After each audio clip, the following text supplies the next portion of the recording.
saya ucapkan selamat datang dalam diskusi pada siang hari ini sempena dengan ulang tahun Provinsi Riau Tercinta yang ke-66 tahun. Senarai menaja sebuah diskusi dengan judul besar yaitu Riau Bersatu, ASN Riau Terforum.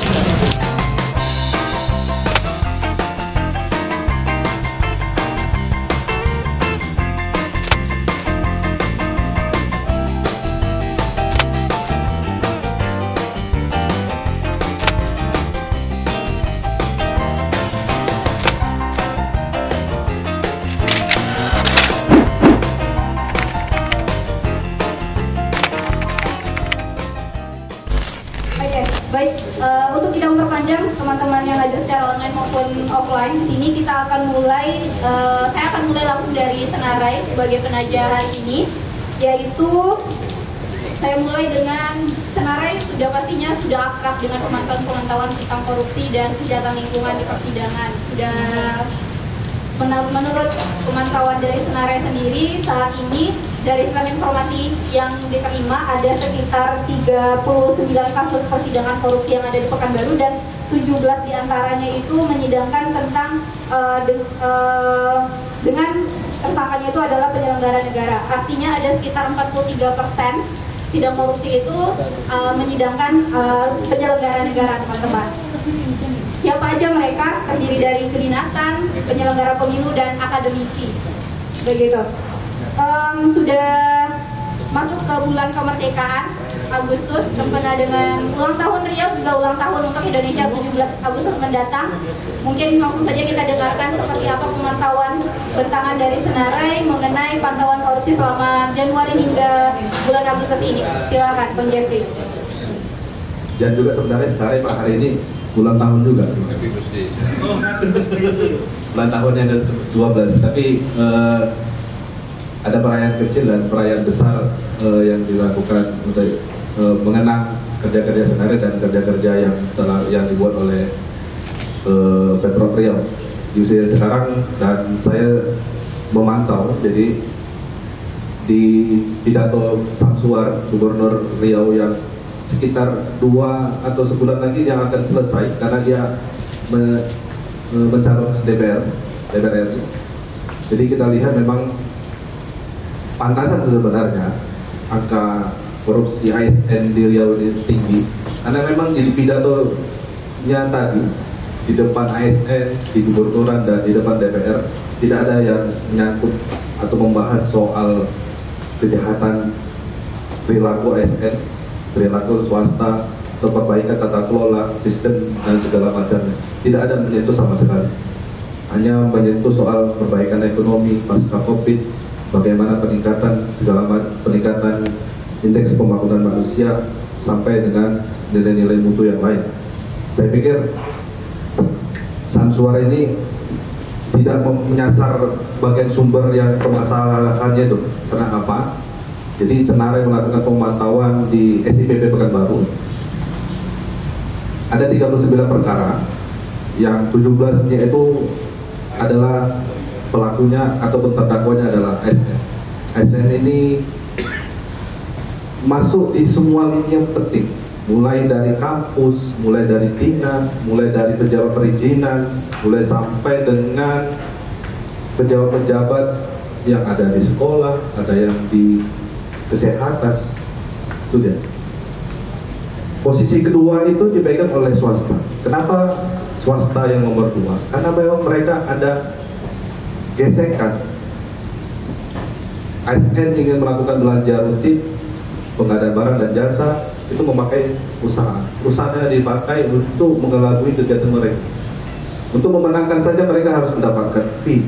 Untuk bisa mereka melakukan proyek, butuh perusahaan bodong atau perusahaan yang tidak sesuai dengan spesifikasi. Banyak kasus yang ditemui. Ketiga itu ada yang di kepala desa. Ada kepala desa yang mereka melakukan korupsi APBD, anggaran desa. Selanjutnya ada di perbankan. Di perbankan ini soal penyaluran dana untuk kredit usaha rakyat itu juga dikorupsi mereka. Lalu sampai kepada kepala daerah. Kepala daerah yang dalam catatan kita itu ada dua.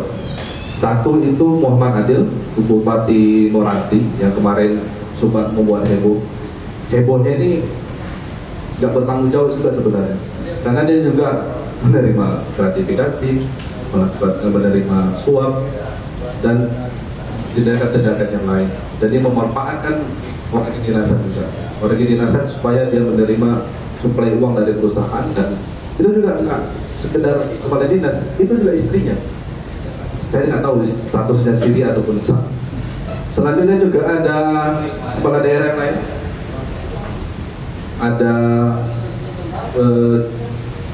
Indra Pokesana, Bupati Indragiri Hilir, yang dia melakukan korupsi untuk penambahan modal usaha BUMD. Jadi di Riau ini dari pantauan kita ada sekitar tambahan setelah Muhammad Adil dan Indra Pokesana ada 16 kepala daerah di Riau yang sudah terlibat dalam kasus korupsi. Jadi catatan buruk buat Riau, selain ASN-nya terlibat dalam kasus korupsi, kepala daerahnya juga masuk dalam kasus korupsi, swastanya juga. Jadi semua teman-teman. Jadi perbaikan mana yang mau dikerjakan oleh Samsua di usia 66 ini? Paling tidak, apa komitmennya di masa jabatannya sekitar sebulan lagi atau 2 bulan lagi? Saya pikir ini enggak, ada juga perbaikan yang akan dikerjakan. Apa sistemnya? Dia membuat RPJMD soal tata kelola pemerintahan yang baik. Dia membuat SE soal bagaimana pengelolaan penyelenggara negara, aparatur sipil negara yang bebas dari anti korupsi dan perbuatan terkait. Tapi itu tidak ada. Apa? Canangannya banyak kan? Jadi sekarang kita lihat dari data ini saja, tidak ada perbaikan.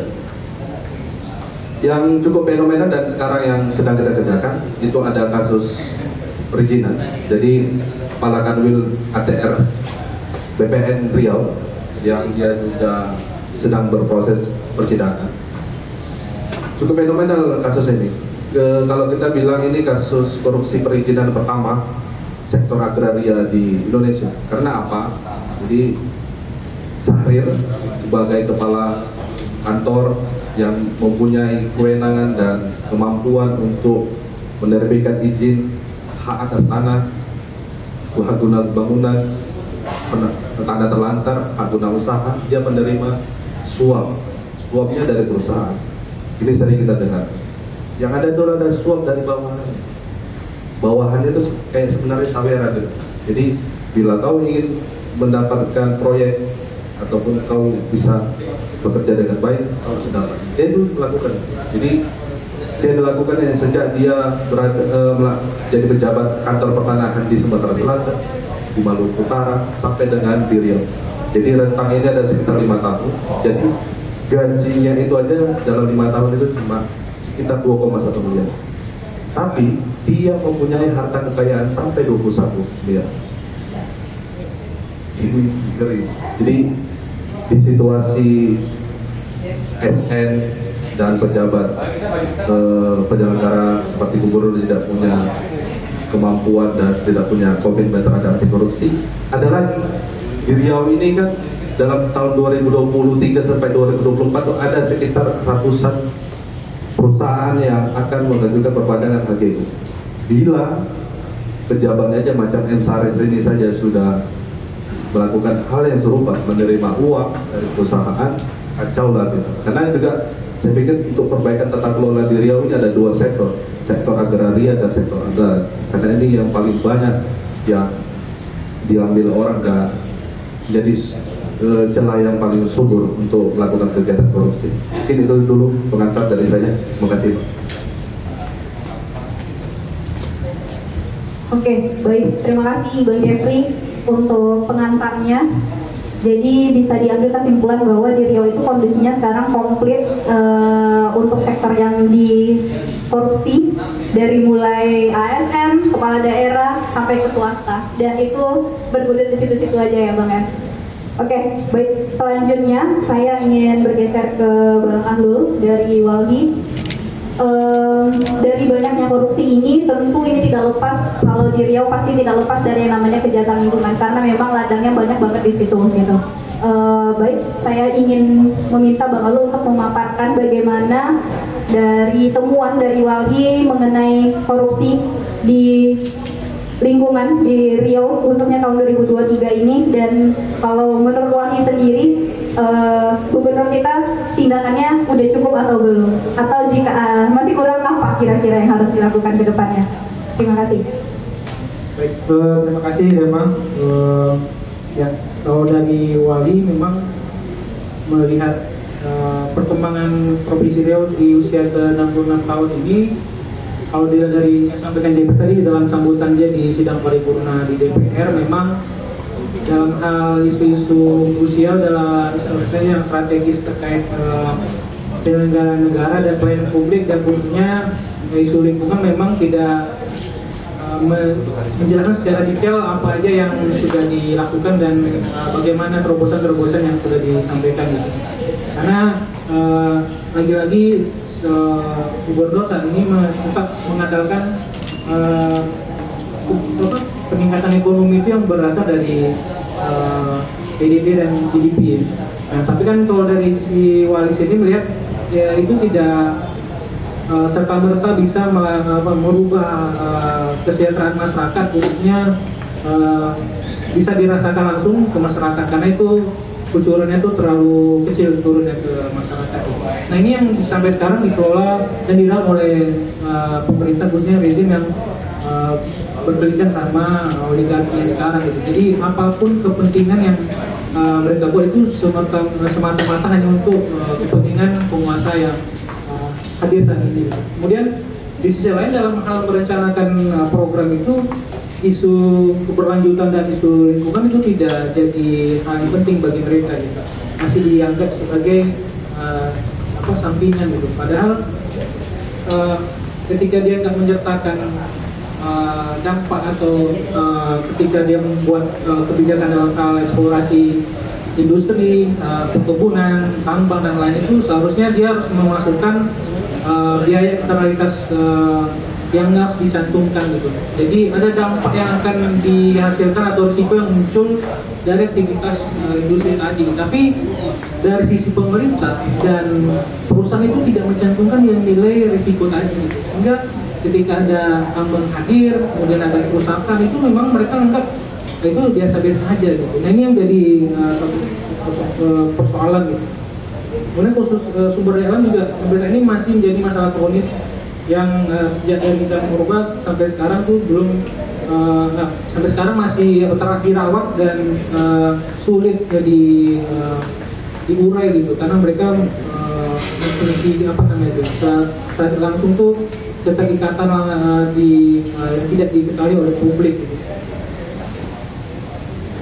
Nah, sebenarnya dalam hal catatan ICW terakhir dilansir oleh Kata Data itu memang ada 4 klaster dalam hal tren korupsi yang terjadi di Indonesia. Yang pertama itu di peringkat pertama itu adalah pegawai pemerintah atau PMK sendiri. Sama seperti yang disampaikan Jeffrey, di daerah juga mendominasi penyelenggara negara yang menjadi tersangka korupsi. Kemudian ada pihak swasta, korporasi dan pihak yang lain.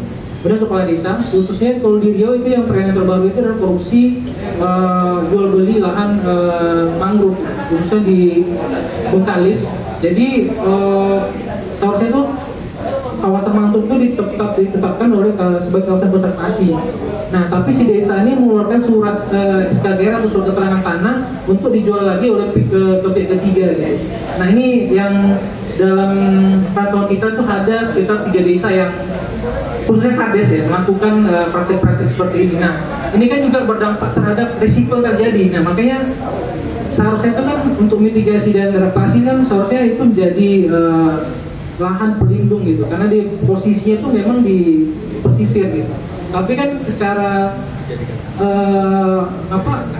sebagai aparatur negara atau Kades, dia tidak bisa memikirkan dampak yang terjadi. Dia hanya memikirkan bagaimana uang ini bisa masuk, bisa dia miliki sebesar-besarnya gitu. Nah, ini jadi ancaman di level bawah. Seharusnya itu sebagai wilayah Pelitong malahan dijual belikan gitu, sehingga kita akan ke depan itu jadi ancaman gitu. Mungkin sekarang belum bisa diratakan. Selain itu ada aparat penegak hukum. Mungkin di trackingnya JP mungkin belum ketemu ya kalau aparat PH kita terindikasi korupsi dan lain-lain. Kalau di secara nasional itu muncul. Nah, yang saya sebutkan tadi, eksternalitas negatif itu memang tidak ada rencana khusus dari pemerintah atau pihak industri yang membuat kalkulasi ketika kebijakan itu muncul dan berdampak kepada masyarakat ya. Nah, ini yang perlu kita kritik. Jangan sebesar-besarnya buat kebijakan atau memberikan izin seluas-luasnya tanpa memberikan risiko terhadap wilayah tersebut. Kemudian pemerintah saat ini juga dalam hal penanganan perubahan iklim juga hanya berbasis proyek. Nah, kita belum bisa melihat secara real apa aja yang sudah dilakukan ya. Malahan capaian penurunan emisi karbon dari Indonesia itu seharusnya turun di sampai 2035, malahan sampai sekarang banyak PLTU atau yang pembangkit tenaga listrik itu yang belum dinonaktifkan gitu, karena dia masih mensuplai batu bara gitu. Kan isu besarnya adalah bagaimana sumber energi fosil ini atau batu bara ini bisa dikurangi konsumsinya dan diganti ke energi yang ramah lingkungan. Ini masih jadi keresahan dan perlu dipantau juga. Nah, sehingga penurunan emisi ini lagi dibenturkan lagi di terkait ekonomi. Pemerintah perlu pendapatan dan lain-lain tidak sama. Nah, ini juga dibenturkan tanpa melihat kepentingan masyarakat di luas gitu. Nah, konteksnya dalam krisis iklim, 2 minggu yang lalu Kompas itu pernah merilis liputan terkait peningkatan suhu panas bumi itu khususnya di Indonesia itu mencapai 35 derajat. Riau dan Pekanbaru juga hampir merasakan dampaknya tersebut. Panas sudah mulai tidak terkendali. Nah, dalam catatan Kompas mengutip dari riset dari CIPS Indonesia, dampak dari pemanasan global dan meningkatnya suhu permukaan ini akan menurunkan kualitas hasil panen petani, kemudian berkurangnya sumber air tanah di wilayah-wilayah yang jadi garapan yang di Indonesia gitu. Nah, ini juga sebagai ancaman gitu. Nah, ini harus dipikirkan. Kalau memang dari BMKG menyebutkan perakiraan panas ekstrim di Riau sampai Oktober atau November, ini kan masih panjang nih. Kita harus cek stok logistik beras, kemudian sumber-sumber air bersih itu bagaimana gitu. Ini kan bisa jadi gejolak di masyarakat gitu. Kalau sumber dari Dinas Tanaman Pangan Agrikultura Provinsi Riau itu hanya beberapa kabupaten yang punya stok cadangan beras. Selebihnya itu tidak tersedia. Karena kita bisa pahami hampir 80% itu konsumsi khususnya pangan pokok itu diimpor dari provinsi tetangga. Nah, kita harus punya kemandirian dalam mengelola pangan itu sendiri gitu. Nah, ini kan bisa punya alternatif seperti sagu dan lain-lain. Nah, ini kan bisa jadi alternatif, tapi kan tidak menjadi pemikiran ya khususnya pemerintah dalam hal menyediakan sumber pangan alternatif. Karena dia tidak melihat dampak krisis iklim itu terjadi gitu. Nah, ketika sumber pangan itu terbatas dan dikuasai hanya segelintir perusahaan dan distributor, ini akan menjadi krisis sumber pangan karena memang hanya dikuasai oleh beberapa sektor gitu. Nah, sehingga masyarakat itu mengonsumsi sumber-sumber pangan yang tidak bergizi akhirnya gitu, yang instan dan lain-lain. Nah, ini juga harus dipikirkan karena kalau irisan luarnya bisa dalam pertumbuhan anak bisa jadi dampak kedepannya seperti stunting dan lain-lain. Ini kan juga jadi persoalan gitu. Nah, konfirmasi terkait isu krisis iklim dan bagaimana dampaknya itu memang catatan di RPJMD Provinsi itu menyebutkan Dinas Tanaman Pangan ini memang kesulitan dalam memiliki lahan untuk lahan-lahan pangan gitu, karena sudah dikonversi menjadi perkebunan dan lahan lain gitu. Nah, seharusnya kan pemerintah terus mengunci harus mempunyai lahan hitung-hitungan, lahan pangan terus ditetapkan segini, tapi tak boleh diganggu juga gitu, karena untuk menyuplai cadangan pangan di milik provinsi gitu. Nah ini seharusnya dimunculkan gitu. Kemudian dari aspek kualitas lingkungan juga turun gitu, kualitas tanah, kualitas air, itu berdampak pada kesuburan lahan pangan tersebut. Ini jadi suatu jadi masalah. Kemudian kapasitas sumber daya manusianya dalam mengelola, kemudian mencari inovasi terkait alternatif sumber pangan tadi. Nah, dalam konteks Riau terkait isu anti korupsi itu sebenarnya kita nggak perlu jauh-jauh sebenarnya. Kalau dari catatan kajiannya Prof. Yusmar Yusuf memang ada beberapa tradisi lisan itu sudah mengingatkan kita bahwasanya itu kita punya ambang batasnya itu dalam hal kehidupan, kemudian memilih tidak boleh serakah dan lain-lain gitu. Nah, mungkin pemerintah ini kehilangan sumber literasi kebudayaan mereka. Bagaimana mereka harus belajar lagi mungkin, biarpun si gubernurnya sudah membuat muatan lokal di sekolah-sekolah, itu kan tidak berdampak nih. Soalnya kan kalau dengan ini kan terlalu masif ini kan, tapi seharusnya si generasi sebelum kita ini harus disiapkan gitu. Karena itu tadi ketika budaya korupsi khususnya itu tetap dilanggengkan, itu akan menular ke generasi yang mendatang gitu. Nah, ada sebenarnya tamengnya itu nilai-nilai tradisi lisan khususnya kebudayaan Melayu. Nah ini yang harus diingatkan kembali gitu.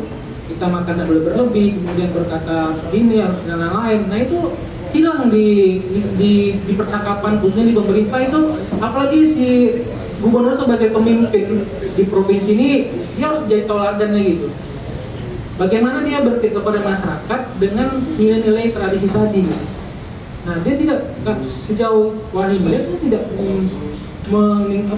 membawa nilai-nilai ini sebagai landasan berpikir dan dalam hal bertindak menjalankan pemerintah di provinsi ini. Wajar saja ada yang kepala daerah yang korupsi, kepala desa yang korupsi, yang lainnya juga, karena dia tidak punya aturan yang nilai-nilai itu tidak dimiliki. Nah, sehingga itu tadi sampai kapanpun ya kalau memang ini tidak bisa diputus, itu tidak akan berdampak kepada generasi sebelumnya datang gitu. Makanya ada tawaran mengulang kembali bahwasanya perlu dipikirkan kembali dalam hal mengurangi korupsi khususnya di sektor lingkungan, pelayanan publik dan lain di Riau ya. Kita mulai memikirkan kembali bagaimana menghidupkan kembali nilai-nilai tradisi ini gitu. Nah, itu bisa dikuatkan melalui kebijakan dari pemerintah itu sendiri gitu. Bisa karena dia langsung sistematik gitu. Nah, ini harus diingatkan kembali gitu. Ya kita harus mengingatkan fungsi kayak lembaga adat Melayu, kemudian laskar-laskar yang lain-lain juga mengingatkan. Jadi kalau hanya aksi-aksi yang temporer itu tidak bisa menjadi hasil, makanya harus kita pikirkan ke depannya ini gitu.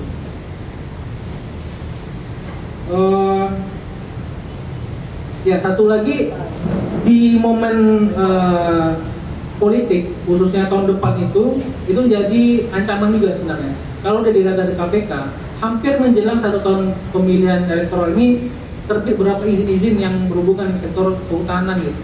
Indikasinya itu sebagai modal untuk di agenda-agenda politik pemilihan kepala daerah dan legislatif dan presiden gitu. Nah ini bisa jadi ancaman khusus di daerah provinsi Riau gitu.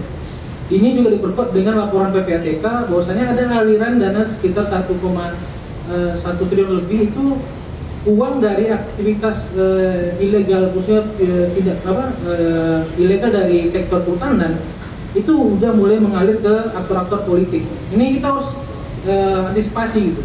Jangan sampai ketika izin itu keluar, modal itu digunakan untuk kepentingan politik, dampaknya itu yang kita rasakan bukan manfaat gitu. Nah ini harus diingatkan lagi atau jadi bahan pembicaraan lagi. Karena nominalnya lumayan besar gitu. Dan izin-izin terbitkan itu lagi-lagi kepentingannya bukan untuk masyarakat, untuk kepentingan pemilik modal dan penguasa-penguasa yang ada di daerah maupun di tingkat nasional. Mungkin itu sebagai pengantar yang dari Wali, saya kembalikan ke moderator. Baik, terima kasih Bang Alul. Singkatnya, kalau menurut pandangan yang disampaikan oleh Bang Alul tadi bahwa di era pemerintahan Samsuar saat ini, teman-teman, mitigasi yang dilakukan itu tidak jelas arahnya, seperti di dalam berbagai bidang, entah itu pangan, lalu di krisis iklim atau perizinan lahan, itu amburadul. Jadi malah kebanyakan itu hanya sebatas proyek-proyek yang tidak ada keterlanjutannya. Nah, dengan yang disampaikan oleh Bang Alul tadi, otomatis dampaknya itu pasti lebih banyak dirasakan oleh masyarakat. Salah satunya kayak ya seperti yang disampaikan Bang Alul tadi, bahwa kita akan kekurangan pangan, termasuk wilayah untuk kita hidup juga banyak berkurang. Kalau gitu saya lanjut ke pembicara yang ketiga, yaitu Bang Andi dari LBH Pekanbaru. Pertanyaan saya singkat saja Bang, gimana dalam situasi atau dalam kepemimpinan kali ini, apakah kita sebagai masyarakat Riau itu pemenuhan hak-hak asasinya sudah tercukupi, khususnya untuk masyarakat adat? Silakan Bang Andi. Nah, LBH sendiri mencatat ya, tidak hanya perampasan hak lahan asasi manusia atau hak atas lahan untuk masyarakat adat, tetapi juga perlu diketahui ada perampasan tanah masyarakat yang di sektor perkebunan sawit dan pertambangan. Nah, perlu sepanjang DLBH menilai mengapa permasalahan konflik ini, tentu Jeffrey sudah katakan bahwa tata kelola yang buruk dan kemudian terjadi tumpang tindih dan akhirnya terjadilah konflik. Dan penyelesaian konfliknya itu sangat buruk ya. Kita lihat bahwa dari catatan data LBH itu konflik tidak terselesaikan dan kemudian timbul kriminalisasi. Artinya ada persoalan baru lagi, tidak hanya perampasan lahan, tetapi perampasan terhadap dan intimidasi terhadap masyarakat. Nah, LBH mencatat itu ada 9 kasus ya, baik langsung LBH tangani maupun dengan jejaring ya. Itu ada 9 kasus konflik di Riau. 2 itu pertambangan dan selebihnya itu perkebunan sawit. Nah, dari 9 konflik kita mengidentifikasi ada sekitar 31 orang yang diintimidasi dan dikriminalisasi. Nah, ini kan bukti bahwa pendekatan hukum, pendekatan intimidasi dan kriminalisasi itu menjadi alat ya untuk menghentikan perjuangan masyarakat. Nah, kembali lagi, bagaimana kondisi perampasan yang terjadi di masyarakat adat Talmama? Ini sangat berkaitan dengan korupsinya di Talmama. Nah, penting harusnya negara melihat kerugian itu bukan kerugian negara. Bagaimana cara menghitung kerugian masyarakat adat yang sudah tinggal lama di sana? Itu nggak dihitung. Nah, ini yang belum sampai. Bagaimana dengan hukum itu memandang ada keberadaan masyarakat adat itu. Konflik korupsi Talmama itu bukan hanya cuma satu korupsi, tapi ada juga di Talmama ya, tapi ada juga perkebunan sawit ilegal. Nah, perkebunan sawit ilegal juga kita sudah melaporkan salah satu perusahaan di Talmama itu sudah beberapa kali kita laporkan dan kemudian hasil terakhir itu memang di dalam kawasan itu adalah kawasan lindung. Nah, pertanyaannya sejauh mana penegakan hukum itu sampai menarik ya, memproses persoalan itu. Ini satu kasus ya yang LBH pegang mengenai ilegal izin yang tidak ada izin ya, kemudian pakai izin. Nah, belum lagi persoalan pertambangan batubara. Nah, ini yang menjadi problem. Riau itu kan pernah terjadi korupsi ya, tapi ini tidak tersentuh. Yang Riau 1 ya, Riau 1 tersentuh, tapi beberapa banyak masalah itu muncul lagi, tidak hanya di masyarakat adat, tetapi muncul di irisan masyarakat lokal. Kenapa? Karena sangat kita lihat tata kelola tidak jelas ya, bagaimana pertambangan ini diatur dan bagaimana mereka menghargai masyarakat sekitar dan menggunakan jalan. Dan akhirnya itu jadi problem di daerah. Dan pendekatannya lagi-lagi kita bilang bahwa pendekatan penegakan hukum. Makanya bagaimana Riau, provinsi Riau yang katanya menggalangkan Riau hijau, itu bisa sampai menyelesaikan konflik di bawah. Nah, dan menghentikan tindakan intimidasi, yang mencegah tindakan intimidasi dan tindakan soal kriminalisasi. Nah, ini nyata. Makanya saya bilang bukan hanya soal konflik tanah tidak terselesaikan, tapi ada hak-hak lainnya terampas.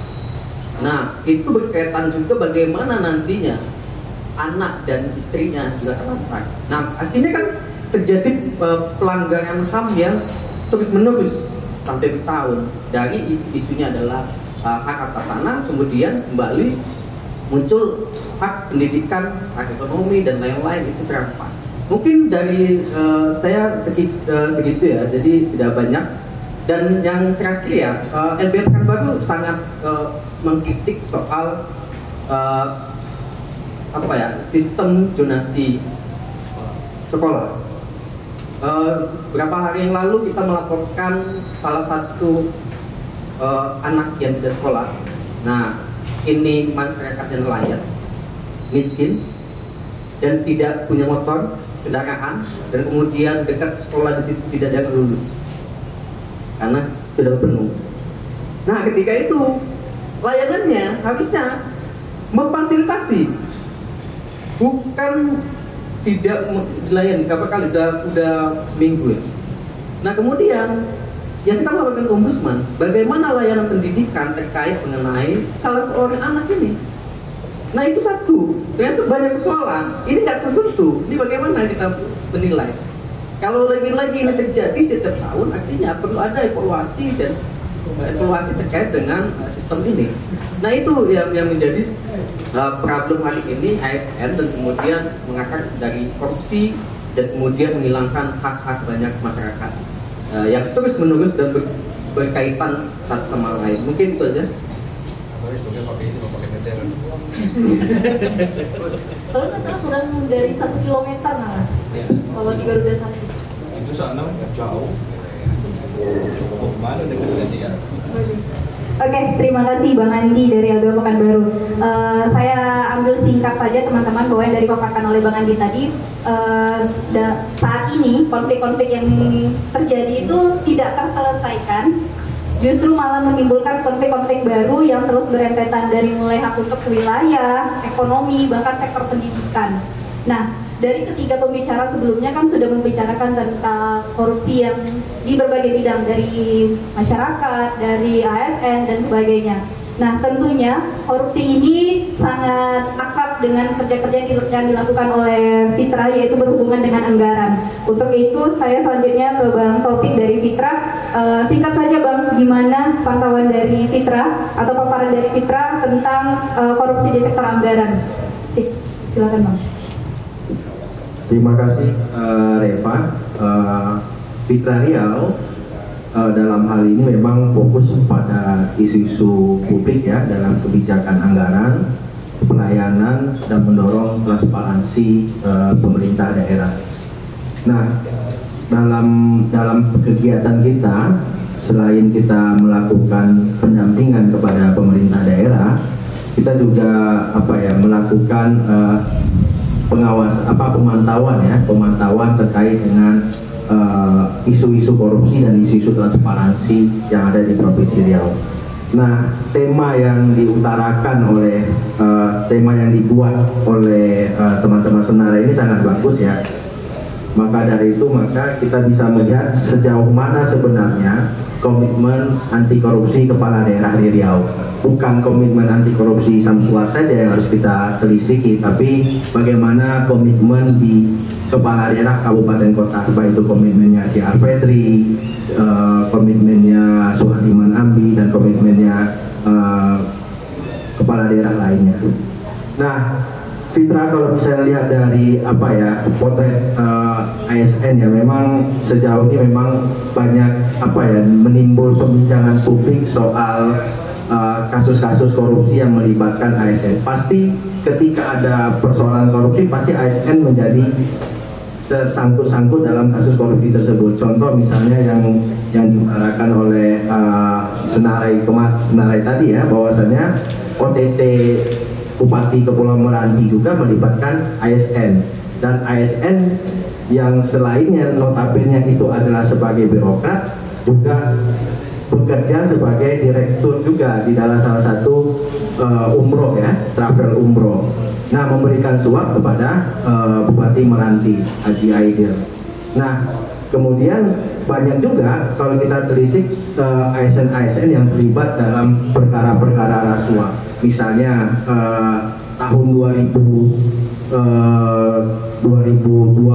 kalau tidak salah saya, itu juga ada penetapan tersangka oleh Kejaksaan Tinggi terhadap kepala birokrat di Provinsi Riau, Sekda Provinsi Riau, Yan Prana Jaya, dan sekarang sudah bebas dan juga sudah jadi host di media Riau Online. Nah, ini kan menjadi sebuah catatan bagi kita bahwasanya persoalan korupsi itu juga sudah melingkar di badan birokrat.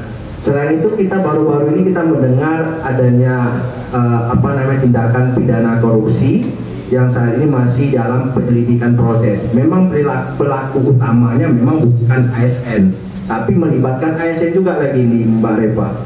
Salah satunya Polres Bengkalis ya. Tadi pagi saya talkshow dengan TV Polda Riau, itu temuan terkait 4,5 miliar dana hibah KPU, dan itu juga sudah melibatkan ketua KPU-nya ya, Fadilah ya.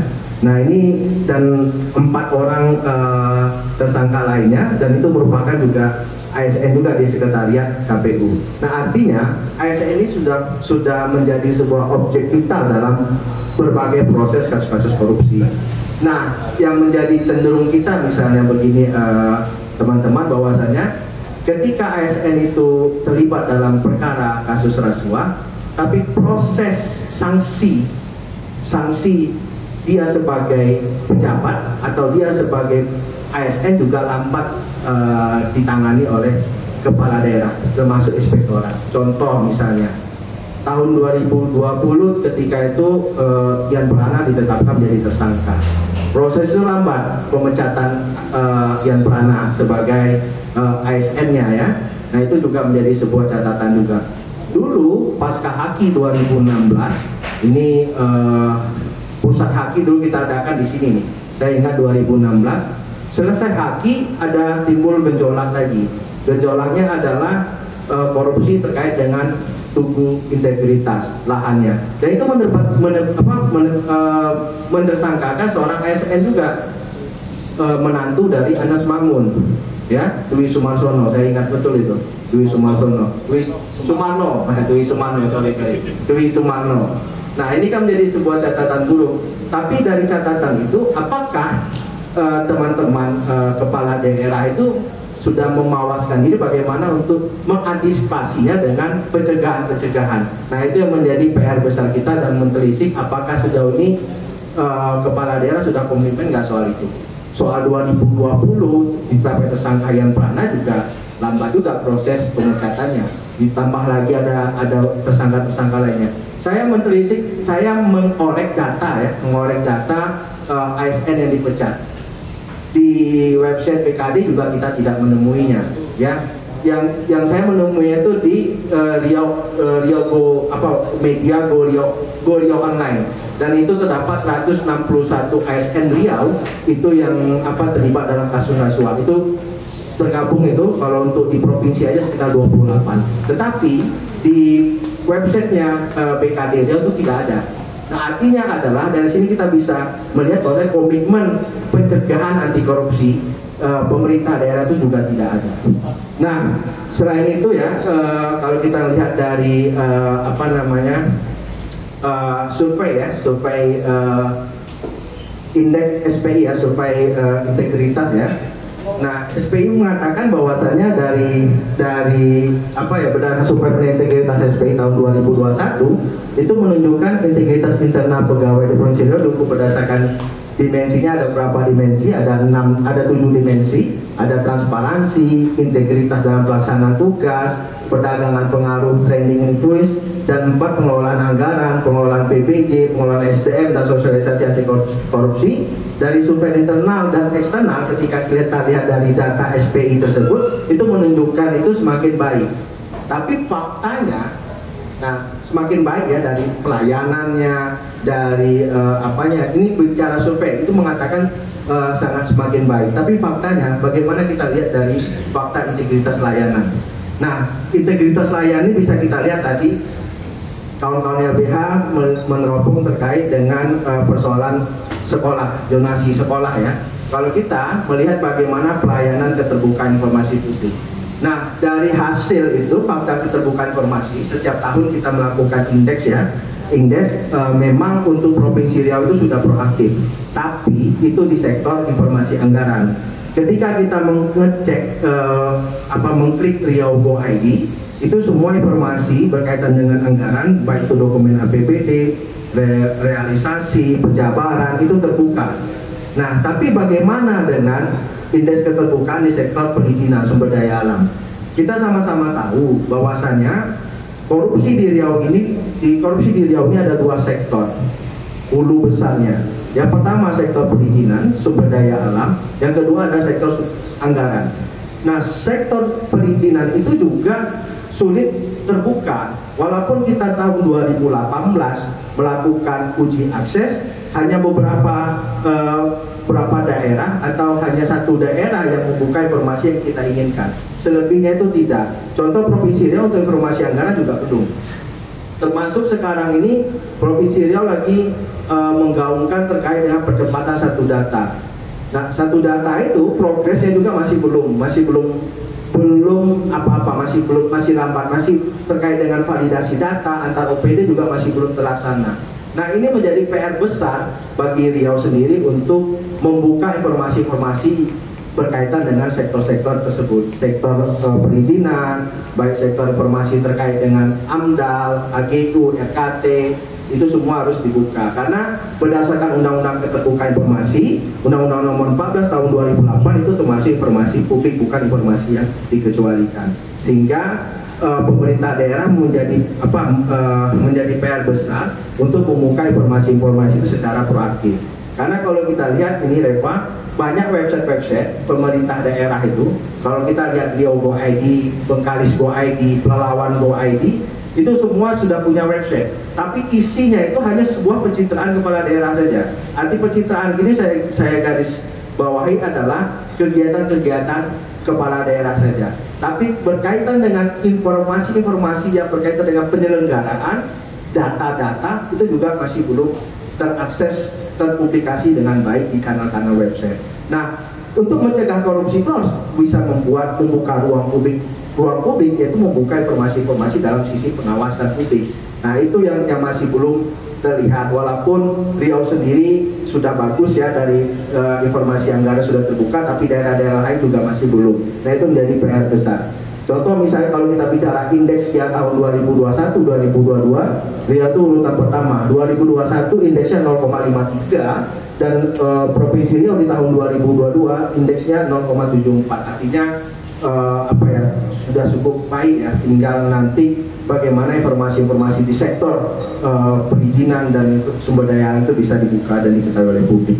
Nah, selain itu, kalau kita lihat dari fakta pelayanan keterbukaan informasi, kita juga lihat bagaimana hasil audit laporan hasil pemeriksaan.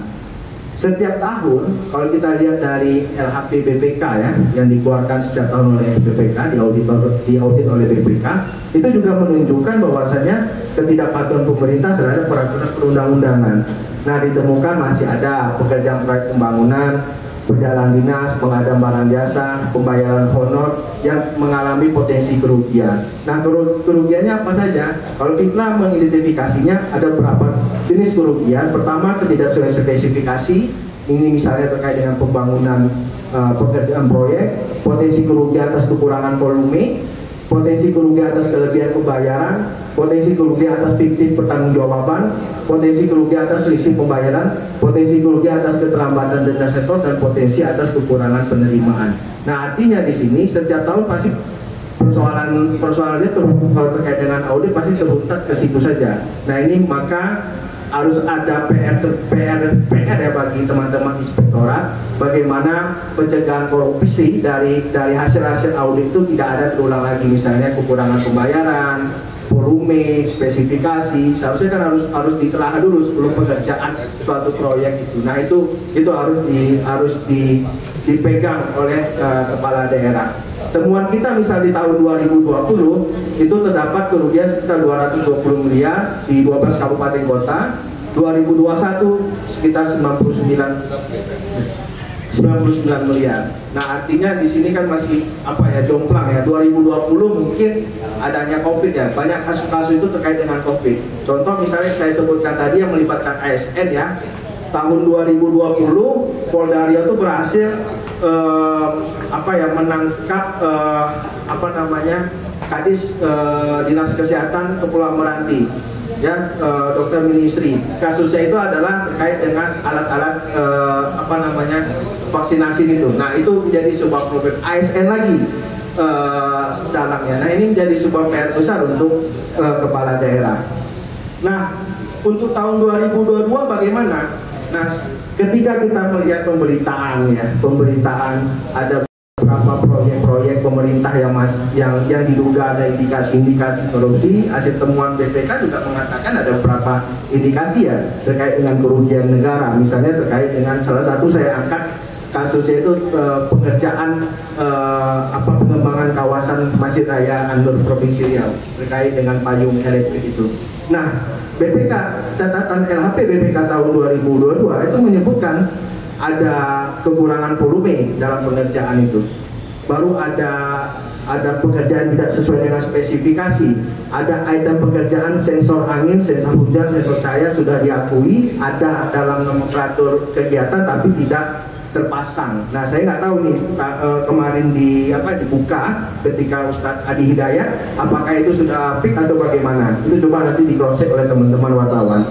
Nah yang ketiga itu terkait dengan deadline waktu. Nah itu jadi problem juga karena berbicara sebuah proyek pengerjaan itu ketika sudah ditetapkan nilai kontraknya, ketika sudah ditetapkan nilai kontrak, ditetapkan waktunya, maka kontraktor itu harus sesuai dengan alurnya, tidak boleh lewat dari target penyelesaiannya. Nah, beberapa pembangunan yang ada di Provinsi Riau, kita contoh di depan kita ada gedung Islamic Center, baru di ujung sana ada Masjid Raya pengembangan payung elektrik. Nah itu juga dalam pengerjaannya juga tidak sesuai dengan deadline waktu. Ada perubahan kontrak mungkin. Nah itu mungkin coba ditelusuri teman-teman wartawan. Nah selain itu kita lihat dari pengembangan kasus ya, dari data kita di tahun 2022. Dari DIPA ya, dokumen penjabaran anggaran terkait dengan penindakan kasus korupsi pada tingkat penyelidikan dan penyidikan berdasarkan tahun 2022, baik itu yang dikerjakan oleh Kejaksaan, Kepolisian dan KPK. Sebenarnya kasus-kasus korupsi itu sebenarnya sudah ada targetnya di dalam perencanaan DIPA anggaran di masing-masing APH itu. Contoh kalau misalnya kita di tahun 2022 kita lihat untuk pembiayaan untuk kejaksaan itu, untuk pemerintah pusat itu, untuk penanganan kasus perkara penindakan korupsi yang ditangani oleh kepolisian itu ada sekitar 220 juta per kasus. 220 juta per kasus. Targetnya harus diselesaikan 22 kasus di tahun 2022. Provinsi itu yang dikerjai oleh kepolisian itu ada target dana itu 116 juta sampai 1,3 miliar per kasus. Satu kasus. Untuk target 2 sampai 47 kasus, sedangkan untuk kabupaten yang dikerjakan oleh kepolisian itu 4,1 juta sampai 640 juta. Targetnya 1 sampai 75 kasus. Begitu juga dengan kejaksaan untuk kabupaten 129,8 juta per kasus, ada 2 kasus targetnya. Provinsi 129,8 juta per kasus, dan pusat itu ada 198 juta per kasus untuk 40 target kasus yang harus diselesaikan dalam tindakan pidana khusus korupsi. Nah artinya korupsi ini kalau sudah ditargetkan ini dalam penanganan, berarti secara tidak langsung dalam benak kita artinya masih juga masih terus terjadi tindakan-tindakan rasuah ini. APA saja sudah menargetkan kan untuk tindakan pidana kasus korupsi. Nah, ini menjadi sebuah tanda tanya kita untuk perlu kita diskusikan secara bersama. Nah, untuk penanganan kasus yang khususnya di Provinsi Riau, kalau kita lihat dari kepolisian dan kejaksaan dan KPK itu ada 2 kasus ya untuk tahun 2022 ya. Pertama kasus OTT-nya kasus Bupati Meranti, yang kedua kasus Andi Putra. Ya, ada 2 kasus yang ditangani oleh teman-teman KPK. Kejaksaan itu ada 14 kasus. Termasuk terakhir itu kasus yang disampaikan oleh teman-teman Senarai, kasus Bupati Inhir, Indra Muklis. Itu sebenarnya kasusnya sudah lama itu, tahun 2004 sampai tahun 2004-an itu kalau salah kasus itu ya, tahun 2004, tapi digali lagi oleh teman-teman kejaksaan. Dan terakhir itu ada kasus kepolisian. Kasus kepolisian itu ada 8 kasus yang ditangani sepanjang tahun 2022. Sekarang 2023 kami belum update. Biasa kami update berapa kasusnya.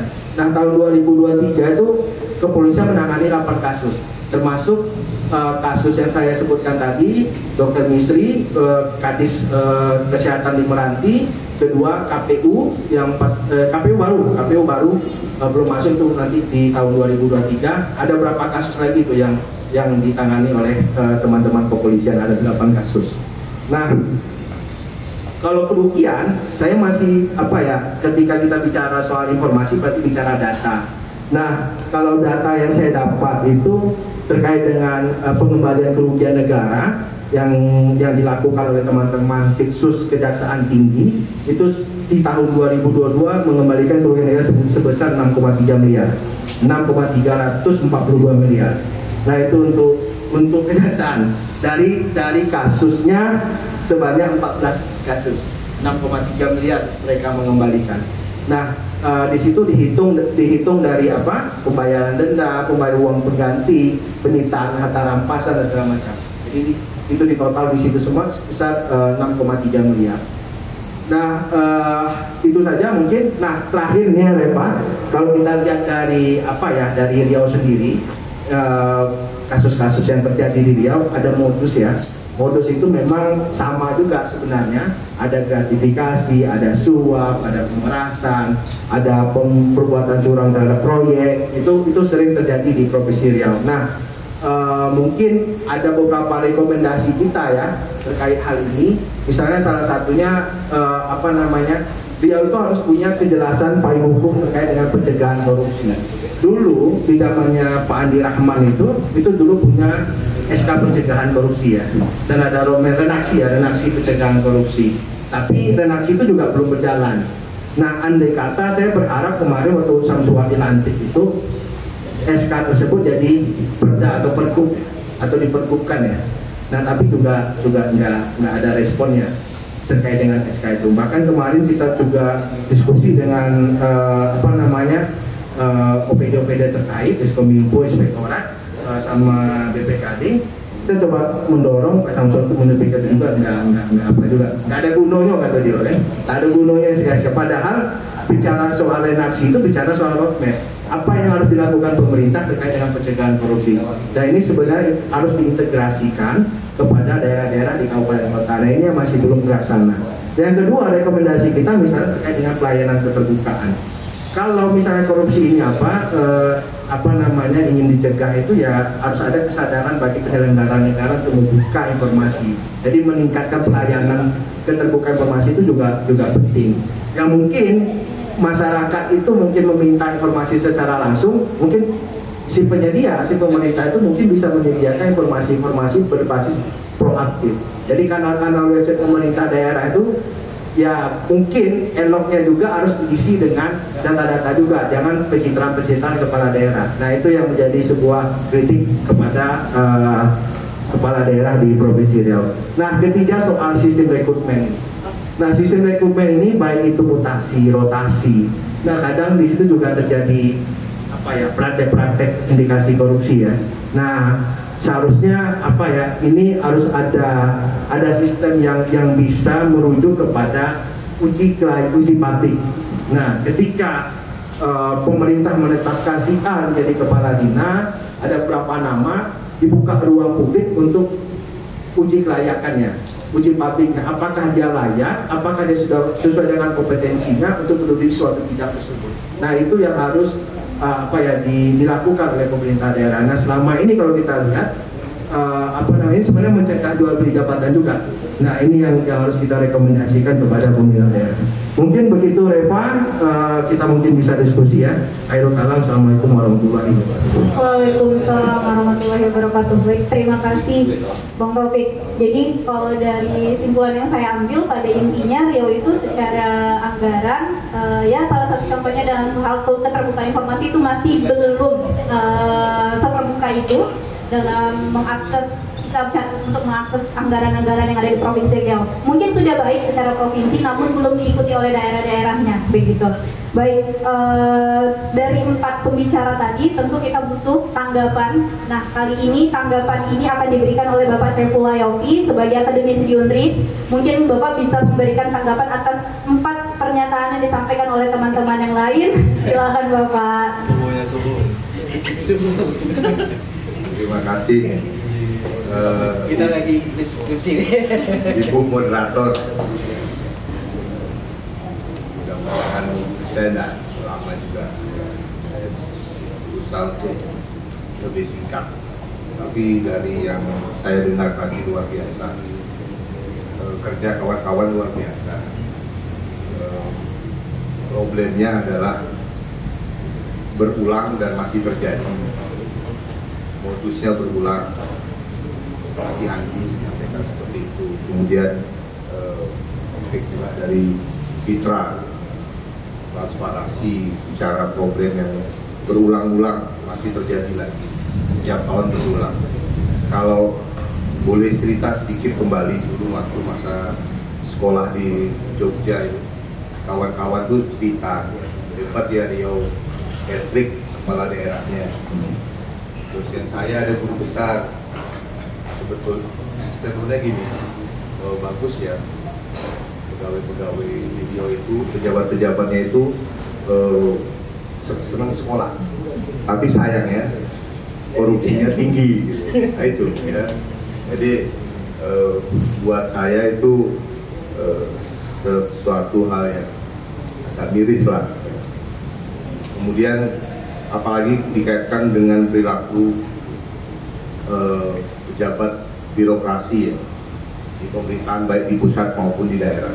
Seharusnya ASN itu kan berakhlak mulia.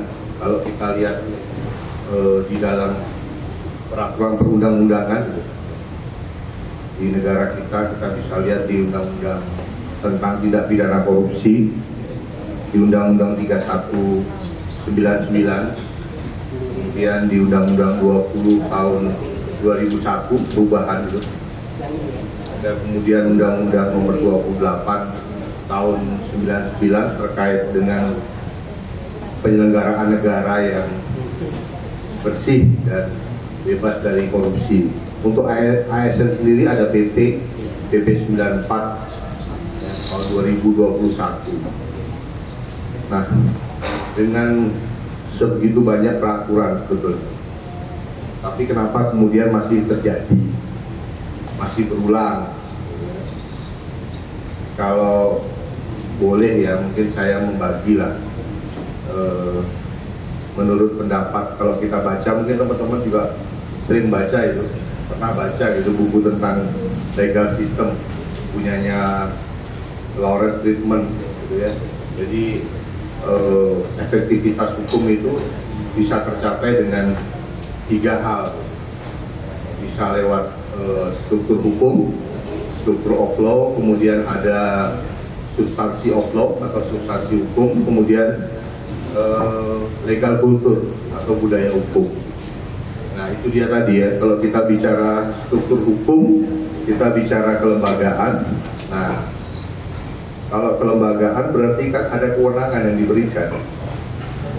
Ya kalau saya sih berpendapat memang sebetulnya awalnya ini kan dari kewenangan yang diberikan ini. Ya, seharusnya ketika ada kewenangan kemudian ada pengawasan. Nah problemnya pengawasan kita juga lemah. Kasus di Meranti kan jelas nampak ketika bicara WTP, ada BPKP di situ yang harusnya mengawasi, kemudian ada gratifikasi kan gitu. Itu kan komplit tuh kasus itu.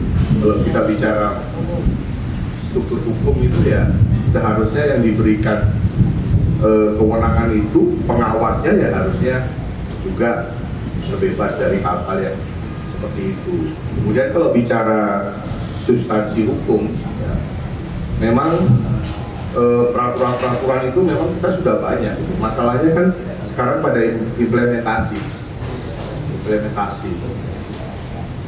Kita semua tahu lah sama-sama tadi juga beberapa itu di sini. Nah, terkait budaya hukum ini sebetulnya yang juga menarik karena ini terkait dengan nilai sikap-sikap yang tentunya mempengaruhi berlakunya hukum.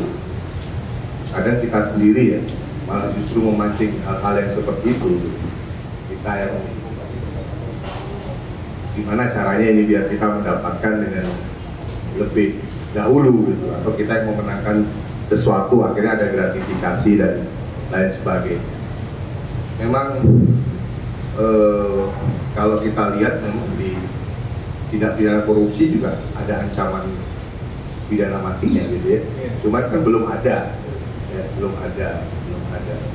Kalaupun misalnya sekarang apakah perlu digunakan pasal ancaman pidana mati misalnya terkait efek jera, tanda tanya juga gitu kan. Misalnya pada kasus narkotika, berapa banyak orang dieksekusi mati, nyatanya ya penjaranya penuh terus. Kalau pernah kami penelitian itu penjara di Riau ini nggak ada yang ideal lagi. 100% per kapasitasnya di atas 100%. Ya, dan 80% narkotika. Kalau mati. Kalau Cipinang sama, kalau di Cipinang aja atau Sukamiskin yang kita taruh lah misalnya baik gitu, udah bagus gitu, ya sama overkapasitas semua. Jadi enggak, gimana mau bicara apa namanya kalau lembaga pemasyarakatan, ya, pemasyarakatan narapidana itu nggak bisa berpikir untuk tidak lari saja atau terjadi bentrokan aja sudah ya alhamdulillah kalau tidak seperti itu, apalagi kemudian bicara pemasyarakatan. Nah ya itulah kritik-kritiknya seperti itu. Ya mudah-mudahan nanti dalam diskusi ini kita bisa sama-sama ya, kita menemukan itu, karena memang ini terus berulang dan terjadi berulang kali, modusnya juga sama juga ya. Nanti mungkin bisa kita bahas lebih lanjut. Saya kira dari saya segitu dulu, terima kasih. Baik, terima kasih Pak untuk tanggapannya.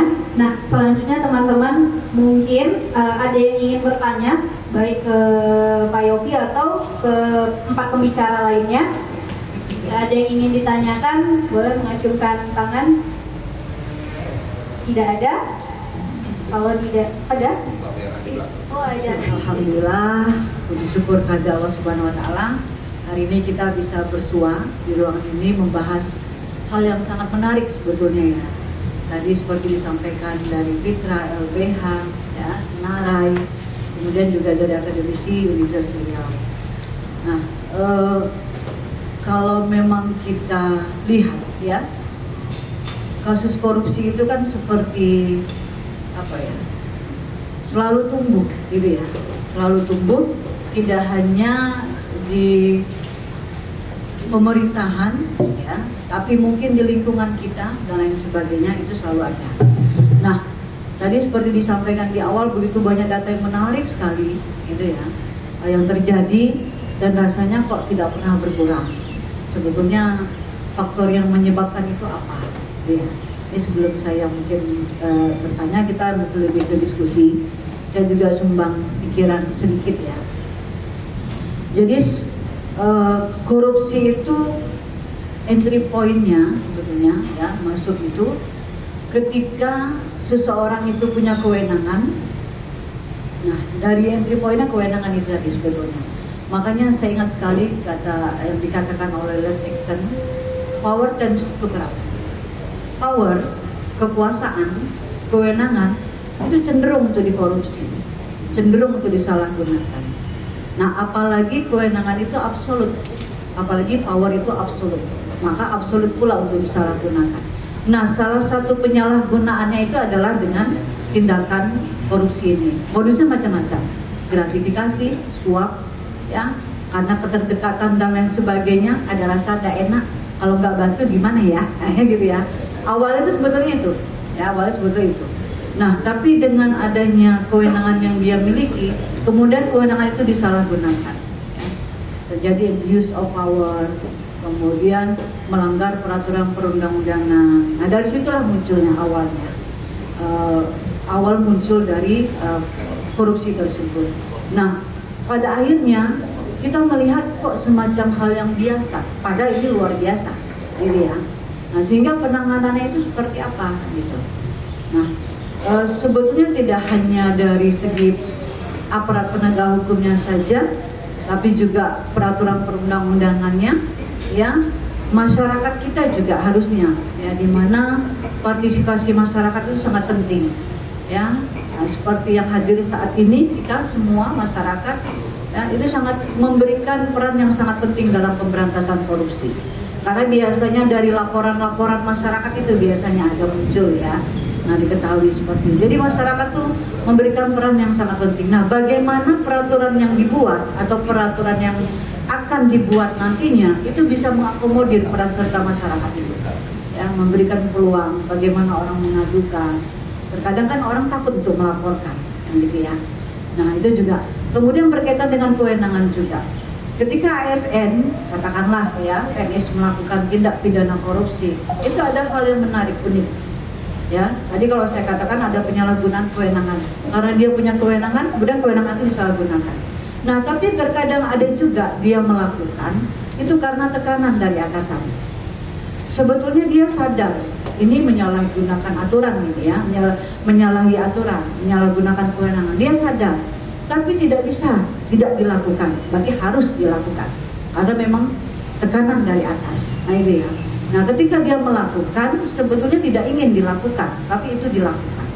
Jadi kalau misalnya itu pun terjadi, ya bagaimana kita lihat ASN itu dalam lingkaran korupsi, itu sebenarnya banyak faktor yang mempengaruhi. Nah, kalau bicara tentang ASN, kita tadi sampaikan oleh Pak Yopi, ya, sudah ada undang-undangnya, undang-undang ASN, kemudian sudah ada bahkan untuk pelanggaran disiplinnya, ada PP 94 2021, ya, 2021, ada pelanggarannya, bahkan sampai pemecatan dan lain sebagainya. Nah, tapi itu sangat dekat dengan kita, ya, sangat dekat dengan kita, karena memang banyak faktor yang menyebabkan. Nah, rekan-rekan semua yang selalu berkecimpung di luar secara langsung, ya, di Terawal, di, ya, ICW dan lain sebagainya, itu melihat bagaimana itu sering terjadi dan banyak sekali faktor yang menyebabkan itu. Nah, jadi saya rasa untuk pemberantasan itu tidak bisa kita hanya meletakkan pada satu lembaga saja, misalnya APH. Kita pasrahkan saja pada APH, misalnya, tidak bisa, ya. Atau kita letakkan pada satu lembaga saja, lembaga audit, BPK, BPKP, Inspektorat, tidak bisa. Ya, atau kita letakkan pada satu lembaga saja pemerintah dengan zona integritas yang sekarang lagi didengung-dengungkan. Semua bikin tuh wilayah zona integritas PBK, WBBM, wilayah bersih dari bebas korupsi, bebas korupsi, wilayah bersih melayani dan lain sebagainya. Kan itu ya, menjadi komitmen bersama. Nah, tidak bisa kalau hanya dari pemerintah. Atau dari pihak swasta nih juga sebetulnya, ya, yang biasanya muncul dari sana, rayuan, gombalnya, kan gitu ya, dan lain sebagainya. Nah, ini juga tidak bisa. Artinya apa? Semua pihak itu memang harus terlibat. Akademisi juga sama. Semua pihak harus terlibat dalam pemberantasan tindak pidana korupsi. Jadi baik itu dari aturannya, kemudian aparat penegak hukumnya, ya, lembaga yang membuat peraturannya, dan juga masyarakat secara umum. Nah, kalau bicara tentang data, saya percaya Mitra, ya, Walhi, kemudian ICW, kemudian Senarai, kalau kita di Riau ini datanya pasti banyak sekali, ya. Tapi kalau kami biasa akademisi memandangnya itu memang seperti itu. Jadi memang keterlibatan semua pihak itu harus turut dalam pemberantasan tindak pidana korupsi. Tidak bisa ini dianggap sepele sebetulnya, ya, karena memang ada kerugian negara, masyarakat merasakan dari tindakan tersebut, ya gitu ya. Jadi kalau misalnya korupsi hukumannya kemudian diperberat dan sebagainya, nah itu kan salah satu upaya dan lain sebagainya, ya. Tapi dari segi peraturan perundang-undangan itu memang perlu dipikirkan, ya. Terlibat dari semua pihak harus dilakukan. Nah itu mungkin tanggapan dari saya sedikit ya sebelum kita diskusi. Terima kasih. Assalamualaikum warahmatullahi wabarakatuh. Waalaikumsalam warahmatullahi wabarakatuh. Terima kasih. Assalamualaikum warahmatullahi wabarakatuh. Selamat sore Pak. Perkenalkan nama saya Rudi Pak dari Fitra Riau. Karena saya masih magang dari Universitas Andalas Pak. Jadi sedikit ingin membuka diskusi Pak. Saya pernah mendengar bahwa semakin lama jabatan seseorang atau pemimpin maka akan lebih tinggi atau memberikan peluang tinggi untuk korupsi gitu Pak. Jadi saya ingin sedikit mengaitkan bahwa tadi kan udah banyak tadi dijelaskan oleh Bapak di depan bahwa kasus-kasus korupsi itu banyak faktornya, seperti dari tekanan dari atasan atau seperti apanya dan lain-lain gitu. Dan saya juga pernah mendengar bahwa dari dosen saya dari Universitas Andalas, beliau mengatakan bahwa di Provinsi Riau ini memang tinggi kasus korupsi karena rata-rata orang Riau ini bisa dikatakan kategorinya itu seperti rakus sama keuangan gitu, tidak merasa puas gitu. Padahal Riau ini kan kaya, terkenal gitu kan. Jadi ada nggak sih saya kaitkan tadi bahwa jabatan lama seorang pemimpin itu berpengaruh terhadap korupsi. Apalagi kan kita masih mendengar nih isu-isu terkait perpanjangan masa jabatan kepala desa 9 tahun gitu. Jadi ini apakah bisa jadi suatu problem gitu? Karena kan kita memikir berbagai faktor-faktor yang tadi dari luar, dari tekanan. Bahkan kita tidak memikirkan bahwa lamanya jabatan itu ternyata mempengaruhi tingginya memberikan peluang kasus korupsi gitu Pak. Gitu. Jadi seperti apa tanggapannya Pak? Mungkin itu saja ya. Saya akhiri. Wassalamualaikum warahmatullahi wabarakatuh. Ya kalau sejak awal memang kolaborasi yang dibuat pas momentum hari anti korupsi di Provinsi Riau itu memang sudah terbangun gitu. Sampai di tahap akhir itu publik dan masyarakat sipil menyusun rencana aksi anti korupsi versi masyarakat publik gitu, versi masyarakat sipil gitu. Namun itu tidak menjadi bahan perbincangan di kalangan pejabat gitu atau gubernurnya sekalipun gitu. Nah, memang ruang itu agak sulit dibuka, harus diingatkan dulu, dikritisi dulu baru dia mau merespon gitu. Itu juga salah satu kekurangan pemerintahan khususnya di Provinsi Riau dalam hal memberi ruang-ruang partisipasi publik dalam hal menentukan kebijakan yang berhubungan dengan yang berdampak pada orang banyak gitu, masalah keselamatan umat gitu. Nah ini yang jadi masalah ya. Di level desa pun seperti itu gitu. Apalagi penentuan bantuan, mungkin bantuan sosial dan lain-lain itu juga tidak memberikan ruang-ruang kepada misalnya kayak RT sendiri atau tokoh masyarakat gitu. Apalagi terkait dengan korupsi di kepala desa yang di Bengkalis itu. Nah, padahal secara sadar dia juga tahu bahwa fungsi hutan mangrove itu ditetapkan bahwasanya sebagai pelindung, menjaga operasi dan lain-lain. Tapi dengan kesadaran dia tuh dia melihat ada peluang di sana. Oh ini bisa diamankan ini misalnya kan. Nah itu hal-hal tadi kan dipengaruhi oleh lingkaran-lingkaran yang kedua dan ketiga atau ya orang luar yang memiliki keinginan yang sama dan meminta kepada desa untuk mengeluarkan atau menerbitkan surat tanah di dalam kawasan tadi. Nah, itu juga. Nah satu lagi dalam praktik tersebut masyarakat juga secara edukasi, literasi, pemahaman hukum dan lain juga belum sekritis yang kita harapkan gitu. Jadi, mereka juga tidak punya kanal-kanal informasi sebagai bagaimana memantau kepala desa, bagaimana pelaporannya. Karena apalagi dia ada tingkatan kepala desa harus disegani dan lain-lain gitu. Dan itu berhubungan yang sangat rugi. Ketika jabatan itu makin lama juga dia makin kuat akarnya gitu. Tidak secara dan terbukti orang baik dalam hal menyelenggarakan kegiatan itu juga tidak terlalu banyak gitu. Ketika itu diberikan masa jabatannya terlalu panjang, itu makin besar kesempatan yang dimiliki oleh si kepala desa misalnya, atau orang yang selama ini dekat dengan mereka gitu. Bisa jadi dalam bentuk yang lain gitu. Ini kan kita tidak bisa kontrol gitu. Nah, dengan ada dengan dibatasinya itu kan ini sebagai kontrol dari publik dengan menggunakan ada regulasi misalnya gitu. Dan dia harus membuat laporan kinerja mereka sampai mana, kemudian pertanggungjawaban ke masyarakatnya bagaimana gitu. Nah, ini bisa dikontrol. Tapi kan itu tadi kanal-kanal seperti kan topik keterbukaan informasi juga bagaimana di tingkat desa dan tingkat kabupaten dan apalagi provinsi. Nah, ini ada ruang-ruang yang sebenarnya bisa kita akses tapi itu tidak dibuka oleh pemerintah gitu. Nah, apalagi kita juga memberikan kritik juga. Itu kan dalam konotasi negatifnya kan seharusnya sebagai masukan, asupan, suplemen lah gitu bagi pemerintah. Loh, ternyata ada yang mempedulikan kinerja dia, ya kalau ada yang kurang kan harus diperbaiki gitu. Tidak diindahkan gitu. Ini masalahnya kan apa kata dia aja ini? Oh, apa tidak apa gitu kan, itu tidak sebagai apa ya, timbal balik diskusi yang bernas gitu. Selama ini kupingnya memang dipakai untuk yang didengarkan ya kondisi yang mereka anggap menguntungkan, bukan suara-suara dari masyarakat yang sebenarnya membutuhkan harapan ke pemimpinnya bahwasanya kalau perlu diperhatikan generasi kayak tadi hak masyarakat terkait isu agraria, sektor pangan, pendidikan, kesehatan kan lahan-lahan yang wajib dikelola oleh negara khususnya pemerintah agar masyarakatnya itu juga terjamin gitu kehidupannya. Kita nggak tahu nih kalau pasca 20 tahun pasca Karhutla angka harapan hidup di Riau itu gimana gitu?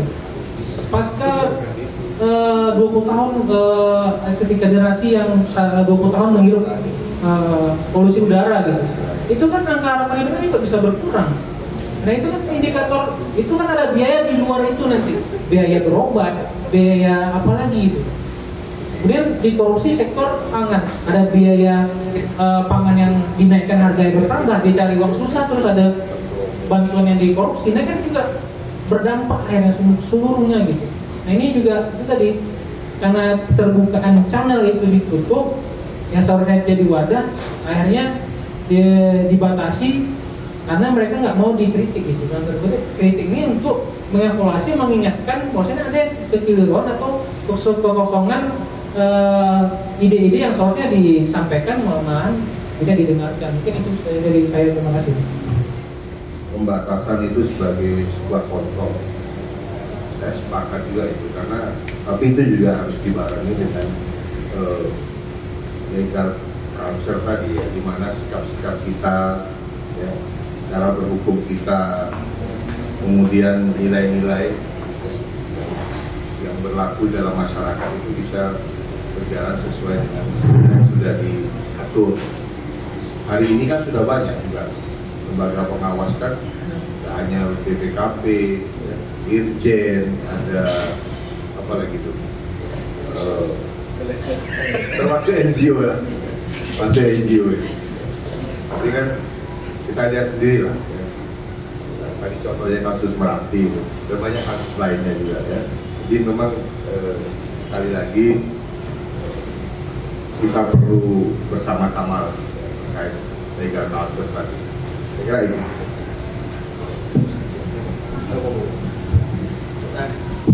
Sedikit yang menambahkan juga ya. Sebenarnya kalau kita lihat dari undang-undang sebenarnya sudah banyak ya. Termasuk soal partisipasi publik sudah ada PP-nya, PP 45 tahun 2017. Nah, itu sudah mengatur bagaimana peran publik dalam pengawasan pengawasan kinerja pemerintah daerah dan kementerian. Nah, itu juga sudah ada di PP 45 tahun 2017. Nah, mungkin dalam hal ini saya sepakat dengan apa yang disampaikan oleh Ibu tadi, bahwasanya di sini adalah implementasinya yang masih belum nampak ya, antara implementasi pelaksanaan undang-undang tersebut. Nah, selain itu memang kalau kita lihat memang perilaku koruptif ini mungkin sedikit salah, mungkin untuk kedepannya mungkin senarai mungkin bisa ngundang situ, di sini ada Samsuar, di sini ada Alfedri, di sini ada Suadiman Ambi ya kan, di sini ada kumpulnya di sini semua, jadi kita ceramahin di satu kan. Nah, jadi apa terkait dengan harapan-harapan publik ini sebenarnya peran kolaborasi ini memang sudah terbangun ya sejauh ini antara level pemerintah daerah dengan NGO atau LSM ya. Tetapi dalam kapasitas dan hal tertentu. Nah, kalau yang soal terkait dengan kritik misalnya membangun itu juga masih belum terbangun. Masih karakter pemerintah kita, karakter pejabat kita masih egonya masih selevel dewa, selevel Tuhan. Jadi maka dari itu kita ini juga agak sulit untuk bisa mendorong bahwasanya ini adalah masukan yang paling baik bagaimana pemerintah itu bisa dalam pencegahan isu-isu korupsi bisa seperti ini, tapi itu juga tidak dipublis dengan baik. Nah, termasuk peran-peran media, peran-peran wartawan juga sering juga acap kali sebagai media penyambung komunikasi antara kita dengan pemerintah juga kan. Nah, tapi juga tidak didengar juga. Nah, ini sebenarnya problemnya adalah di integritas dirinya masing-masing ya. Makanya seharusnya sebenarnya ini yang paling penting sebenarnya di sini adalah siapa Riau ini kehilangan tokoh sebenarnya Pak. Tidak ada yang bisa didengar, tidak ada yang bisa mendengar ya dari petua-petua tokoh. Kalau dulu kita ada, tapi sekarang bagaimana? Nah, itu yang menjadi sebuah problem kita. Kita punya lembaga adat Melayu, tapi lembaga adat Melayu juga sekarang ini masih ada dinamika, masih tergerus kepada dinamika politik internal. Nah, ini yang menjadi sebuah problem kita. Nah, maka dari itu memang sanksi sosial sebagai masukan ini, sanksi sosial juga harus bisa sebagai awal juga ini untuk terkait dengan tindakan korupsi. Misalnya koruptor yang sudah bebas itu harus diberikan sanksi sosial. Kita harus kampanyekan sanksi sosial bagi koruptor yang bebas. Contoh, kemarin saya juga teringat juga melihat Pak Samsuar Sukuman dengan Rusdi Zainal.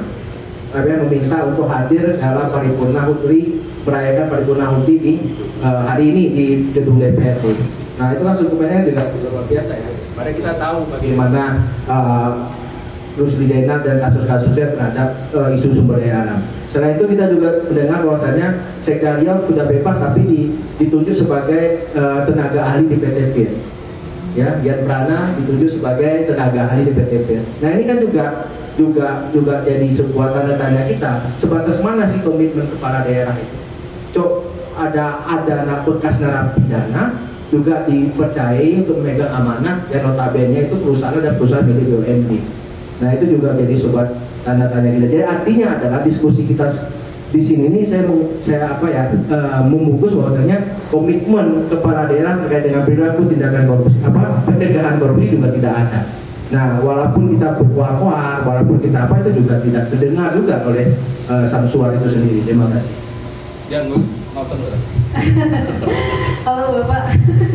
Oke, terima kasih untuk seluruh pembicara. Terakhir saya mau nanya sedikit aja, mungkin ke siapapun boleh menjawab. Saya penasaran untuk di Riau sendiri, untuk yang LKPN-nya pejabatnya termasuk patuh atau tidak? Siapa yang saya mantap? Oke. Mungkin pertanyaan Repata di terakhir saja. Nah, temuan kita sebenarnya di Senarai sekarang ini ada dua momen yang saya mungkin dalam waktu dekat bisa berjalan. Satu itu pemilu, kedua itu soal audit kinerja, penyampaian kinerja penilaian WTP, WDA atau segala macam. Di Riau sendiri untuk anggaran pemilu saja di Kabupaten Bengkalis di korupsinya juga sebenarnya korupsi yang sudah sering berulang-ulang, tapi memang pemainnya dari atas sampai dengan menyasar ke bawah. 4,5 miliar sekarang sudah bersidang sekretaris, bendahara, dan staf menjelang nanti kedua KPU-nya. Padahal waktu itu disediakan sekitar 20 miliar dari anggaran belanja Bengkalis. Kedua juga soal audit kinerja. Di kasusnya si Muhammad Adil kan itu kepala auditor itu juga tersangka, dan mungkin dalam minggu depan itu akan bersidang. Nanti kita lihat bagaimana proses dan temuan-temuan di persidangan. Lalu juga pertanyaannya apa? LHKPN. Jadi di LHKPN itu kan kalau nggak salah saya, dia adalah pejabat pemberi izin eselon 1, eselon 2 ataupun kepala dinas di Riau. Juga boleh. Boleh berkewajiban untuk bisa. Ya, salah satunya ASN. Tapi kalau yang sepanjang saya itu biasanya kepala pimpinan badan, di kepala dinas, eselon 1, eselon 2 dan pemberi perizinan, auditor juga segala macam. Kasus yang kita ketahui yang sedang dipantau Senarai di kasusnya Muhammad Syarif itu dia tiap tahun memang memberikan LHKPN, tapi itu LHKPN yang jarang diupdate. Kedua, banyak sumber pemasukan yang tidak dimasukkan ke dalam. Jadi modusnya begitu. Dia memang banyak punya pendapatan dari jabatannya, dia memakai kuasanya, tapi hanya sebagian yang dilaporkan dan itu tidak terperinci dan tidak diupdate. Biasanya begitu sih. Dan biasanya kalau jelang pensiun, dia pasti nggak mau buat laporan. Oke, terima kasih teman-teman. Menarik ya, tadi Bu Ana sangat menyentuh dalam ya kalau bilang ya, karena bicara soal kekuasaan nih, sangat benar. Tapi terpikir ya, mengapa kita yang kita urus itu karena yang setelah itu healingnya, kenapa nggak dulu? Hulu itu kan dari kode Bu Ana, bahasanya kuasa yang absolut itu cenderung pokok. Artinya kekuasaan ya. Mengapa kita nggak banyak pantauan itu di sana? Seperti contoh Indonesia itu sudah hampir situ, tidak ada oposisi. Nah itu sudah di situ. Nah dan akhirnya banyak oligarki. 1 bulan 2 bulan undang-undang tembus. Nah, ya kan gitu kan tadi ya kan. KUHP banyak kritik tembus juga. KPK, undang-undang KPK tembus. Artinya yaitu mengapa tidak kita kawal soal sistem kekuasaan. Nah itu yang menjadi gambaran yang harusnya. Dan kemudian yang ASN dan lain-lain itu memang dituntut oleh kekuasaan yang absolut tadi. Nah itu diskusi lebih dalam tuh sangat menarik gitu. Bagaimana dan akhirnya lagi banyak yang terjebak juga ya, para akademisi dan para aktivis juga yang terjebak di sana. Mungkin itu ya closing statement aku ya. Oke, terima kasih Bang Adi. Lanjut, boleh Bang Alul? Ya, merespon yang tadi, ketika kekuasaan kaum dominan dan itu hanya dilakukan untuk kepentingan penguasa dan oligarki yang disampaikan tadi itu, bahwa nanti akan ada krisis yang berdampak ke masyarakat langsung gitu. Yang pertama itu ketimpangan ekonomi dan krisis iklim gitu. Nah, ini sangat beririsan langsung ketika ekonomi dikuasai oleh beberapa pihak, itu kita secara nilai ekonomi itu akan tergantung dan nilai lumayan tinggi. Kita tidak bisa mengakses harga-harga misalnya. Nah, ketika ekonomi itu dikuasai, iklim sudah mulai tidak baik-baik saja gitu. Ada hujan, ada abrasi, nah itu akan kita rasakan gitu. Nah, penguasa itu tidak akan merasakan langsung karena dia punya akses keuangan cukup, fasilitas ada, ya bisa aja dia pergi ke suatu tempat yang lebih aman gitu. Nah bagaimana dengan kita gitu? Kita tidak memikirkan itu karena kita anggap kita di sini aja udah aman, tapi ternyata ada dampak yang mereka buat kepada publiknya sendiri gitu, dan itu melantarkan sumber-sumber penghidupan gitu. Nah ini sebagai pemberitahuan bahwasanya ya secara pemegang kekuasaan lebih tinggi di provinsi ini ya sosial lebih membuat kebijakan yang langsung berdampak kepada masyarakat, melindungi hak masyarakat, menjaga wilayah-wilayah yang sumber-sumber kehidupan masyarakat itu sendiri gitu. Nah ini yang seharusnya disiapkan atau dipikirkan. Nah ketika itu tidak dilaksanakan, itu tadi krisis ekonomi yang muncul, krisis ekonomi muncul dan ada dampak itu yang akan kita rasakan gitu. Salah satunya mulai panas ekstrim gitu, itu belum lagi setelahnya dan setelahnya gitu. Nah itu harus dipikirkan. Itu dari saya. Terima kasih. Oke, boleh Bang. Kalau saya terkait dengan pencegahan korupsi ini, yang pertama itu adalah soal sanksi sosial dan sanksi adat. Ketika narapidana sudah selesai keluar dari lapas, ya hukum sosial harus dijalankan, hukum adat harus ditegakkan. Nah, karena kalau kita lihat dari pasca Aki tahun 2016 itu, kita dulu Bang Ben mungkin dengar ya, tahu ya, Pak Togak Tugu kalau nggak salah sama almarhum itu kan, di perhelatan di malam puncak hari anti korupsi, sebenarnya sudah ada kolaborasi di situ dan sudah ada peran adat juga di situ. Nah, maka di sini ya kita harapkan di sini adalah tokoh-tokoh adat berfungsi dalam mengawal pengawasan kinerja pejabat pemerintah daerah. Itu satu. Yang kedua adalah peningkatan pelayanan transparansi publik. Nah, sejauh ini memang kalau dari kita lihat memang dari data-data Fitra ya, tracking Fitra memang pemerintah masih cenderung tertutup. Masih ada perdebatan ini informasi terbuka atau tidak. Ini informasi boleh dibuka atau tidak. Nah, itu masih ada perdebatan itu. Maka dari itu memang hal yang paling penting adalah bagaimana menyediakan sarana fasilitas untuk keterbukaan layanan informasi publik itu. Sarana website itu harus digaungkan lagi, dibuat kanal-kanal berisikan informasi dan data. Jangan informasi pencitraan kepala daerah saja, tapi informasi data dan informasi berkait dengan penyelenggaraan daerah harus dibuka di situ secara proaktif, dan perbaikan sistem-sistem lainnya, termasuk sistem layanan terkait dengan rekrutmen itu. Nah, sekarang ini rekrutmen KPU sudah berjalan ya, KPU Bawaslu di daerah itu sudah berjalan. Mungkin ada nggak tidak teman-teman APH mengawal dalam proses ini? Mungkin kawan-kawan Inju mungkin mengawal proses ini. Dalam proses itu memang bisa saja itu ada indikasi-indikasi rasuah di situ. Nah, dari penyelenggaraan juga, maka itu dalam proses momentum ini kita coba awasi ya penyelenggaraan KPU itu sendiri, asesmen KPU termasuk pola-pola rekrutmen, dimutasi dan rotasi pejabat ASN. Nah, itu saja mungkin. Terima kasih, Pak. Lanjut, Pak. Kemungkinan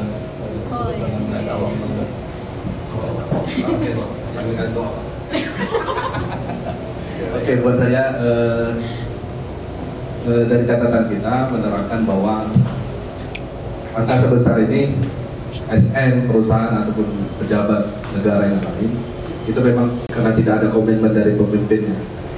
Jadi kalau menjadi pemimpin itu harus mau dikritik, diberi masukan dan untuk perbaikan, dan juga sebelum dia menjadi pemimpin juga harus jelas juga komitmennya. Jangan sampai nanti kita salah pilih, salah apapun untuk keberlanjutan kita. Atau memang kalaupun nanti dia sudah jadi pemimpin, nggak bisa didengar, nggak mau dikasih masukan untuk berkritik, biasanya ada dua hal temuan kita. Kalau nggak dia ketahuan basah, atau nggak dia sudah viral. Ya, dua ini saja sebenarnya. Kalau nggak berjalan dua ini, dia pasti tidak mau. Tapi sekda kita yang sudah dipanggil ke KPK saja sudah viral, sudah ketahuan, sudah malu, prosesnya juga nggak ada. Jadi mungkin hukuman apa untuk sepantasnya orang ini? Mungkin cukup sekian, Pak. Tutup dengan Pak Yopi. Korupsi ini kan memang sangat merugikan dan dampaknya masif ya, bagi masyarakat, juga untuk kemajuan negara dan bangsa tentunya. Maka ditambah lagi dengan kejahatan itu dilakukan oleh pegawai negeri, itu luar biasa ya, dampak buruknya semakin bertambah. Jadi seharusnya para penyelenggara negara ataupun para pegawai negara ini bekerja untuk kesejahteraan rakyat, bukan bekerja untuk kepentingan dirinya sendiri. Saya kira itu. Terima kasih. Oke, terima kasih Pak. Terima kasih Bang Jemi, terima kasih Bang Andi, terima kasih Bang Alu, terima kasih Bang Taufik.